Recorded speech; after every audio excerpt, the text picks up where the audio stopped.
Thrissur jubilee vision ആശുപത്രിയിലെ നഴ്സുമാരുടെ സമരം അവസാനിച്ചു. മാനേജ്മെന്റുമായി നടത്തിയ ചർച്ചയിലാണ് പുതിയ തീരുമാനമായിരിക്കുന്നത്. വിവരങ്ങളുമായി സാരംഗ് കൂടി തൃശൂരിൽ നിന്ന് ചേരുന്നുണ്ട്. സാരംഗ്, എന്തായാലും ഈ വേതന വർധനവ് സംബന്ധിച്ച കാര്യങ്ങളടക്കം തീരുമാനമായി എന്നാണ് മനസ്സിലാക്കുന്നത്. കഴിഞ്ഞ കുറേ മാസങ്ങളായി നഴ്സുമാർ സമരത്തിലായിരുന്നു. എന്തൊക്കെയാണ് ആ തീരുമാനത്തിൽ പറയുന്നത്? വിവരങ്ങൾ. ഉമ, കഴിഞ്ഞ 141 ദിവസമായിട്ട് ജൂബിലി മിഷൻ ആശുപത്രിയിലെ നഴ്സുമാർ സമരം ചെയ്തു വരികയായിരുന്നു. ഏറ്റവും ഒടുവിൽ ഇന്ന് ആശുപത്രി മാനേജ്മെന്റും അതോടൊപ്പം തന്നെ തൃശൂർ അതിരൂപത ആർച്ച് ബിഷപ്പ് മാർ ആൻഡ്രൂസ് താഴ്ത്തും പ്രതിനിധികളും തൃശൂർ ACP രാജേഷും ഉൾപ്പെടെ ചേർന്നുകൊണ്ട് നടത്തിയ ഒരു ചർച്ചയിലാണ് ഈ നഴ്സുമാരുടെ ആവശ്യങ്ങൾ അംഗീകരിക്കാൻ ധാരണയായത്.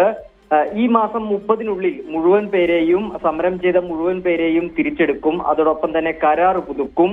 ഇടക്കാല ആശ്വാസമായുള്ള വേതന വർധനവ് സംബന്ധിച്ച കാര്യത്തിൽ ലേബർ ഓഫീസറുടെ നേതൃത്വത്തിൽ ഒരു ചർച്ച നടക്കും. അത് ഈ ആഴ്ചയിൽ തന്നെ ആ ചർച്ച നടന്ന് വേതന വർധനവ് ഉൾപ്പെടെ വരുന്ന ആഴ്ചയ്ക്കുള്ളിൽ തന്നെ പരിഹരിക്കും എന്നുള്ള ഒരു ധാരണയുടെ അടിസ്ഥാനത്തിലാണ് കഴിഞ്ഞ 141 ദിവസമായി നഴ്സുമാർ നടത്തി വന്നിരുന്ന സമരം അവസാനിപ്പിച്ചത്.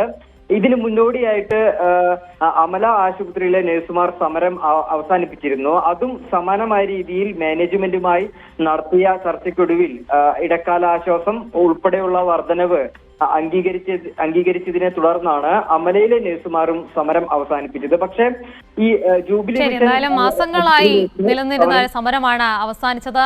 മാനേജ്മെന്റുമായി ഉണ്ടായ ഒരു ചർച്ചയ്ക്ക് ശേഷമാണ് നഴ്സുമാർ സമരം അവസാനിപ്പിച്ചത്. വേതനം അടക്കം വർദ്ധിപ്പിച്ചിട്ടുണ്ടെന്നാണ് മനസ്സിലാക്കുന്നത്. സാരംഗാണ് വിവരങ്ങളുമായി ചേർന്നത്.